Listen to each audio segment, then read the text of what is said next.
Graça e paz, seja muito bem-vinda em nome de Jesus. Esse é o nosso tempo de mesa, um momento onde juntos nós vamos meditar na palavra de Deus.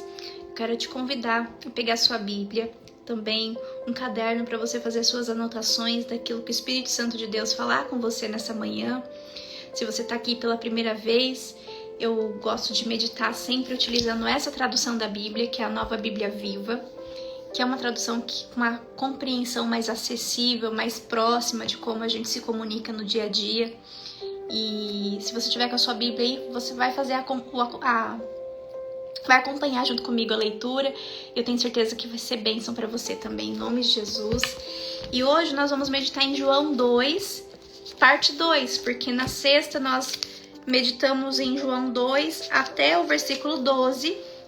E hoje nós vamos meditar em João 2 a partir do versículo 13 até o versículo 25. Bom dia, Mari, Deus te abençoe, que bom que você está aqui. Então hoje nós vamos meditar em João 2, parte 2, a partir do versículo 13. Glória a Deus, que bom, Patrícia, que seu coração está sedento pela palavra, minha irmã. Deus te abençoe poderosamente em nome de Jesus. Então vamos orar e pedir para que o Espírito Santo de Deus venha ministrar aos nossos corações nessa manhã. Pai querido, neste momento, Senhor, eu te agradeço pela tua bondade, Senhor, nos permitir mais esse dia de vida, mais essa oportunidade, Senhor, de estarmos aqui na tua presença, recebendo de ti, meditando na tua palavra. Ache em nós, Senhor, um coração sensível à tua voz, um coração, Senhor, abrasado pela tua presença, um coração desejoso, Senhor, de aprender mais de ti, e não somente de ouvir a tua palavra, mas de colocá-la em prática, ó Pai. Nos ajuda, Senhor, a reconhecer tudo aquilo que precisa ser transformado. Nos ajuda, Senhor, a vencer a nós mesmos. Nos edifica nessa manhã, Pai. Nós precisamos de Ti. Nós precisamos, Senhor, do maná do céu, Senhor, que só o Senhor pode nos dar. A direção que nós precisamos, Senhor.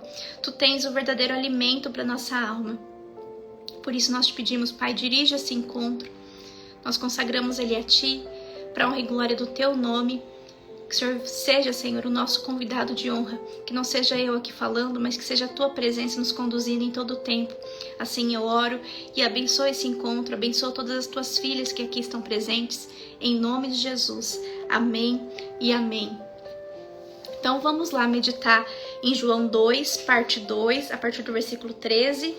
Estou aqui com as minhas anotações para compartilhar com você, para eu não me perder.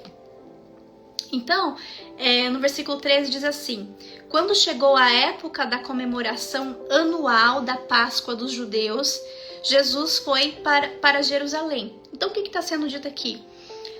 Era comum para os judeus irem até Jerusalém na época da Páscoa. Uma vez por ano, né? Todos os anos, os judeus iam para Jerusalém. Então, esse é o contexto dessa parte 2 de João 2, 13.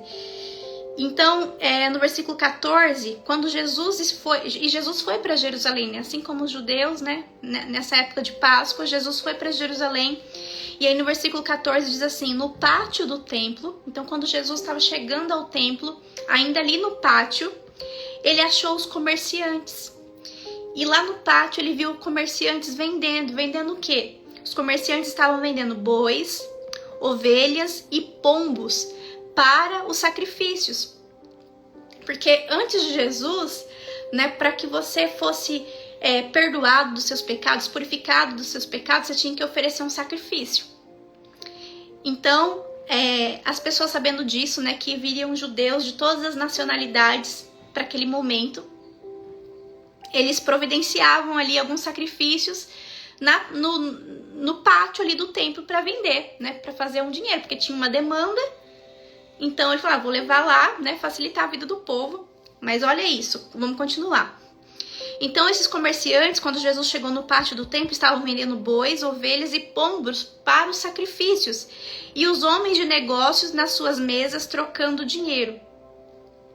Então tinha dois grupos ali.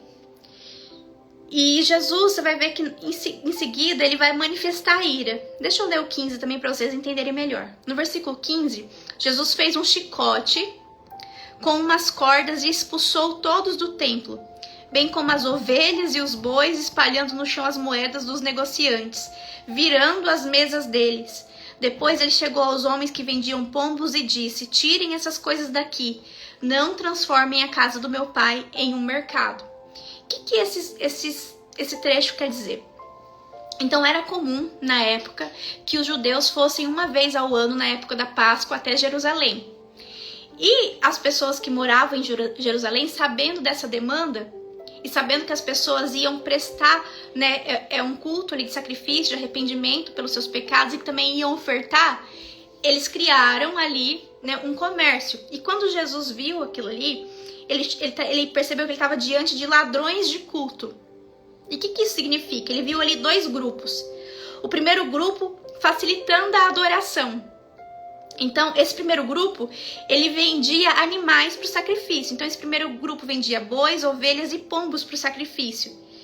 Roubando o culto, ou seja, facilitando aquilo para as pessoas. Porque se não tivesse ninguém vendendo ali, o que aquelas pessoas tinham que fazer? Elas tinham que trazer o próprio sacrifício, o próprio animal delas. E aquilo era uma forma da pessoa prestar um culto, precisava daquele sacrifício. Mas essas pessoas, não, elas estavam roubando o culto. Então elas estavam assim, não precisa se esforçar a trazer o seu animal, não precisa fazer o sacrifício, não, a gente já tá tudo aqui, a gente mesmo sacrifica, você só entra lá, participa e você já tá na bênção. Então, esse primeiro grupo que vendia os animais estava roubando o culto porque eles estavam facilitando, ou seja, fazendo a parte que era das pessoas. Então, aquelas pessoas estavam falando assim, não, você não precisa fazer tudo isso não, faz só isso daqui que já tá bom, eu vou fazer isso aqui por você. E Jesus não viu isso, né, com bons olhos, porque ele via que as pessoas precisavam sim fazer aquele sacrifício, né, elas precisavam providenciar ali o seu próprio sacrifício. E tinha um outro grupo, então o primeiro grupo que vendia os animais estavam facilitando a adoração. E o segundo grupo, eles estavam dificultando a adoração. Por quê? Porque vinham judeus do mundo inteiro, né, para Jerusalém naquela ocasião da Páscoa. E cada região tinha sua própria moeda. E eles iriam fazer uma oferta ali no templo de Jerusalém. E quando eles iam fazer uma oferta ali no templo de Jerusalém, eles precisavam fazer naquela moeda local. Então o que os cambistas, né, o pessoal que fazia o câmbio fazia? Eles chegavam, falavam assim, você precisa de dólar e você tem real? Então tá, mas aí eles colocavam o dólar muito acima do real e tiravam um lucro, né? Eles tiravam muita vantagem daquilo, eles queriam colocar juros abusivos. Então, esse segundo grupo, os cambistas, eles faziam o câmbio com juros abusivos e isso dificultava a adoração. Porque o pessoal queria ofertar, mas precisava ofertar na moeda corrente. Então eles tinham que ofertar naquela moeda. E os cambistas, vendo isso, eles cobravam um juro abusivo para poder fazer o câmbio, trocar a moeda que eles tinham pela moeda que eles precisavam para poder ofertar no templo. Então nesse momento, Jesus olhou ali e ele manifestou uma ira santa. O que quer dizer uma ira santa? Uma ira que representa um zelo pela casa do Pai. Então ele viu ali o primeiro grupo facilitando demais a adoração, ou seja, fazendo aquilo que só a pessoa poderia fazer. E ele viu um outro grupo dificultando a adoração, ou seja, as pessoas queriam ofertar, mas para ofertar elas precisavam trocar, fazer o câmbio ali na moeda e pagar um juro abusivo. Bom dia, Tereza, Deus te abençoe, minha irmã. Então Jesus, vendo isso, né, um grupo facilitando a adoração, fazendo aquilo que as pessoas mesmas deveriam fazer, e o outro grupo dificultando a adoração, ele se moveu por uma ira santa. E aí no versículo 15 diz que Jesus fez um chicote com umas cordas e expulsou todos do templo, inclusive os animais, né, as ovelhas, os bois, espalhando no chão as moedas dos negociantes, virando a mesa deles. Depois ele chegou aos homens que vendiam pombos e disse: tirem essas coisas daqui, não transformem a casa do meu pai em um mercado. Versículo 17. Então seus discípulos se lembraram dessa profecia das Escrituras. O grande zelo que tenho pela sua casa me consome. Então Jesus teve ali uma ira santa de zelo pela casa do Senhor, porque ele percebeu que tinham dois grupos. Um facilitando a adoração, querendo fazer pelas pessoas o que só elas poderiam fazer, e o outro dificultando. Então aquilo gerou uma ira nele, e ele fez esse chicote e colocou todo mundo para correr. E como eu sei diferenciar uma ira santa de uma ira profana? Então uma ira santa é quando eu estou zelando pelas coisas do Senhor. E uma ira profana, por exemplo, eu estou na igreja e eu fico bravo porque eu fiquei sabendo que estão falando mal de mim. E aí eu rodo a baiana. Epa, como alguém... Tô na igreja e vocês estão falando mal de mim? Que negócio é esse? Então, mas eu não tô preocupada com o zelo da casa do Senhor. Eu não tô preocupada com o escândalo que aquilo vai trazer. Eu tô preocupada só com a minha imagem. Tô preocupada com a minha imagem. Então, a diferença entre uma ira santa e uma ira profana é que a ira santa, eu vou ter zelo pelas coisas do Pai. Eu tô preocupada em como aquilo vai impactar, né? Outras pessoas de serem salvas, né? Tô impactada de como aquilo vai prejudicar a casa do Pai. A ira profana é quando eu tô pensando só em mim. Então, alguém falou mal de mim na igreja e aí eu quero rodar a baiana, porque eu não aceito isso, que falem mal de mim. E eu não tô nem aí se aquilo vai causar confusão, né? No meu ministério, no meu grupo, na igreja, não. Tem que pararem de falar de mim. Eu não vou pedir ao Senhor para fazer justiça, né? Eu vou fazer justiça com as próprias mãos. Um outro exemplo de ira profana, me fecharam no trânsito. O que você faz, né, quando alguém te fecha no trânsito? Como você reage? Então, se você se ira de forma desproporcional, isso seria uma ira profana. A palavra de Deus diz que nós podemos nos irar, mas irai-vos e não pequeis. Então, existe aí um limite, né? E por que Jesus ficou tão irritado, né? Por que ele ficou tão irado? É porque o templo, ele tinha uma representação muito importante naquela época, né? O templo, ele era o lugar onde a arca da presença estava. Então, era o lugar onde o céu e a terra se encontravam. Tanto que os judeus, mesmo que eles não estivessem em Jerusalém, eles oravam virados para o templo. Então, onde eles estivessem, eles se viravam em direção ao templo, mesmo que eles estivessem longe de Jerusalém. Então o templo era o lugar onde a presença de Deus estava, onde se encontrava o céu e a terra. Então a presença de Deus estava lá dentro. E aí, continuando o texto, no versículo 18, aí essas pessoas, né, que estavam envolvidas nesse comércio, disseram assim: que direito o Senhor tem de mandar todos saírem? Falaram a Jesus, perguntaram os judeus. Se recebeu essa autoridade de Deus, mostre-nos um milagre que prove isso. 19. Pois bem, respondeu Jesus, destruam esse santuário e em 3 dias eu o levantarei. E aí o versículo 20 vai dizer assim: como? Exclamaram eles. Levou 46 anos para construir-se esse templo e o Senhor vai levantá-lo em 3 dias. Versículo 21. Acontece que o templo do qual ele falava era o seu corpo.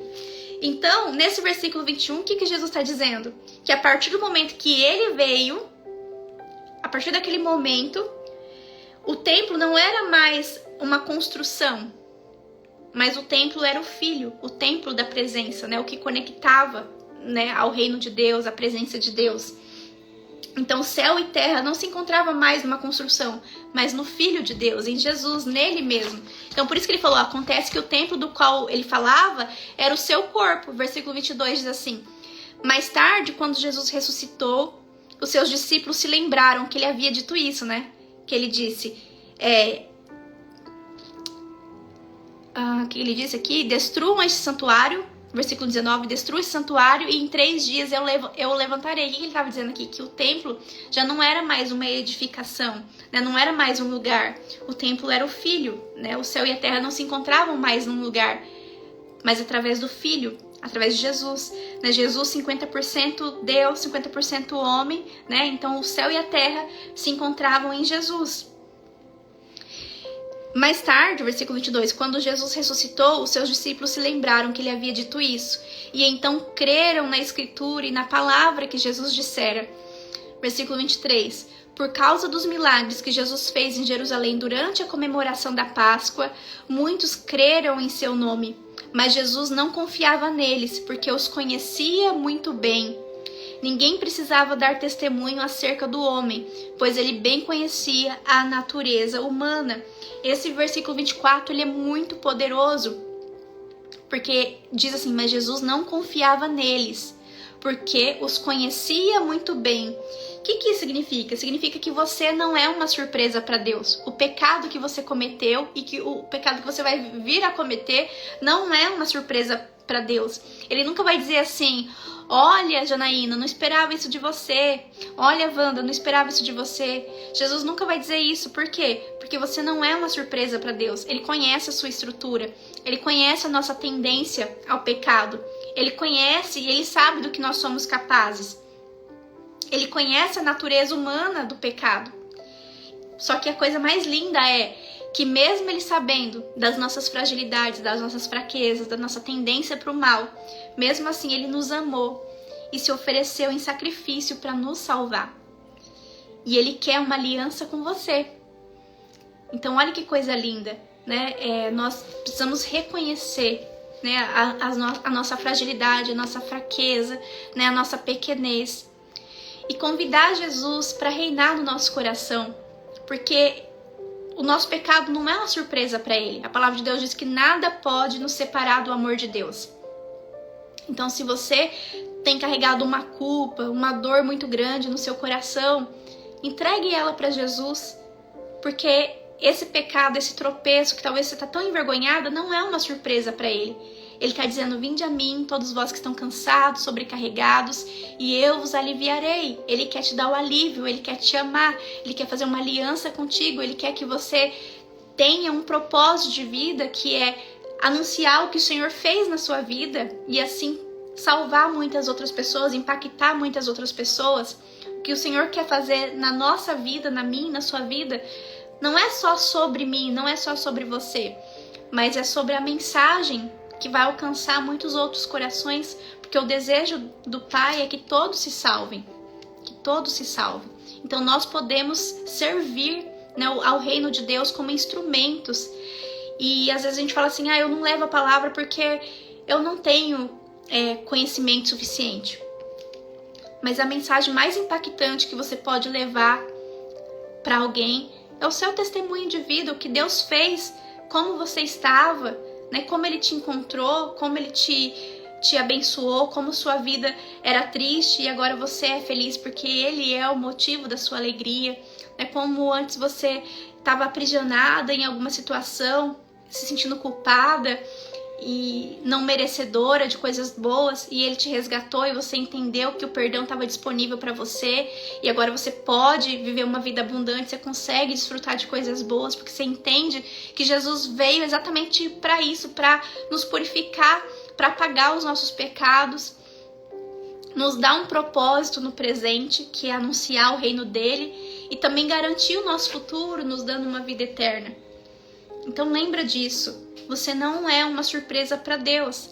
O seu pecado não é uma surpresa para Deus. Ele te conhece. Ele te conhece muito bem. Ele conhece a natureza humana do nosso pecado. Tanto que na Bíblia não tem uma gradação de pecadinho e pecadão. Isso aqui é muito pecado, isso aqui é pouco pecado. Não, é tudo pecado. Tudo é pecado. E todos nós carecemos, né, da graça de Deus. Então Ele conhece a natureza humana e mesmo assim Ele nos amou, mesmo assim Ele nos escolheu, se ofereceu em sacrifício para nos salvar e quer uma aliança comigo e com você. Então essa é a mensagem de hoje, né? É um trecho mais curtinho, nós lemos do versículo 13 até o versículo 25 de João 2. E amanhã, nesse mesmo horário, às 10 da manhã, nós vamos meditar em João 3. Também vamos dividir João 3 em duas partes. Amanhã nós vamos ler João 3 do 1 ao 21. Então amanhã traga, né, o seu caderno, traga a sua Bíblia para a gente meditar junto, versículo por versículo. Tenho certeza que grandes coisas o Senhor está fazendo através dessa nossa meditação no livro de João. Quem já foi abençoado até aqui, né, nesses 2 capítulos? Eu já recebi uma porção muito generosa do Senhor nesses 2 capítulos. E eu creio que está sendo bênção também na sua vida. Eu tenho recebido alguns testemunhos, né, alguns comentários muito lindos, assim, né, de como tem sido bom, como tem sido proveitoso, como tem sido bênção, né, estar meditando na palavra de Deus aqui. Então, glória a Deus pelo seu coração, né, disposto a receber do Senhor, né, um maná fresco dos céus nessa manhã. E eu quero convidar você, então, para amanhã às 10 da manhã estar aqui comigo, para a gente meditar em João 3. Creio que vai ser bênção, vai ser quando Jesus encontra Nicodemos. E tô certa que Deus vai falar ao nosso coração. Então vamos orar e agradecer ao Senhor por esse tempo na presença dEle. Pedir para que Ele abençoe o nosso dia. Pai querido, obrigada, Senhor, por esse dia na Tua presença, por esse momento especial que o Senhor preparou para nós, reservou para nós nessa manhã. Obrigada por nos atrair até a Tua presença, por nos trazer até aqui. Eu te louvo, Pai, pela vida de cada uma das suas filhas que aqui estão. E eu as abençoo em nome de Jesus. Pai, eu profetizo um dia de vitória, um dia de bênção, um dia de alegria na vida delas, ó Pai. Que caia por terra agora, Pai, todo medo, todo sentimento, ó Pai, que tenha aprisionado a Tua filha. Que caia por terra agora em nome de Jesus. Toda ansiedade, ó Pai, toda preocupação. Que ela possa se lembrar, Senhor, que ela tem um Pai que a ama, Senhor. E que deseja, Senhor, recebê-la, que deseja purificá-la, Senhor, de toda a culpa, de toda injustiça, que deseja dar a ela, Senhor, uma vida com significado, uma vida com propósito, uma vida abundante, Senhor. Em João 10:10, o Senhor nos diz que o ladrão vem para roubar, matar e destruir, mas que Jesus veio para que nós tivéssemos vida e uma vida abundante. Então, Pai, nós tomamos posse dessa palavra e eu declaro essa palavra sobre a vida das Tuas filhas. Eu declaro que elas têm sim uma promessa de vida e vida em abundante.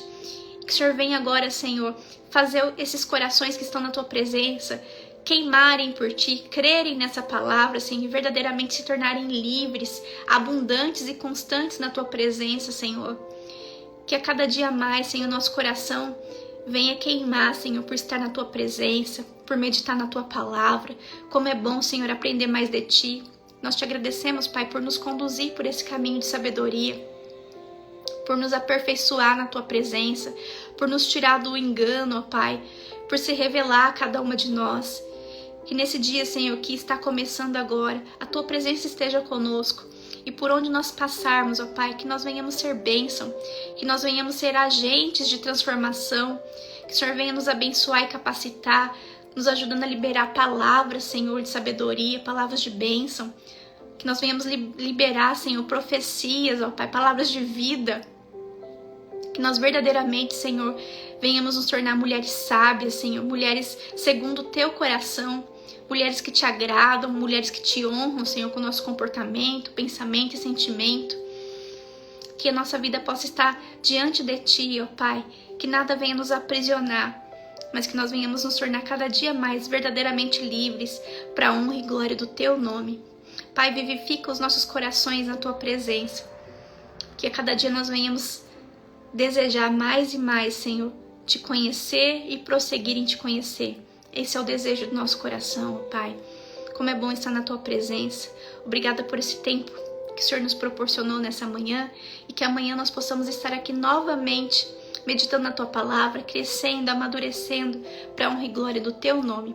Eu abençoo as Tuas filhas, Senhor, para que elas possam viver um dia extraordinário, cheio da Tua presença, que os céus estejam abertos sobre elas, para a honra e glória do Teu nome. Assim eu oro e agradeço em nome de Jesus. Amém e amém.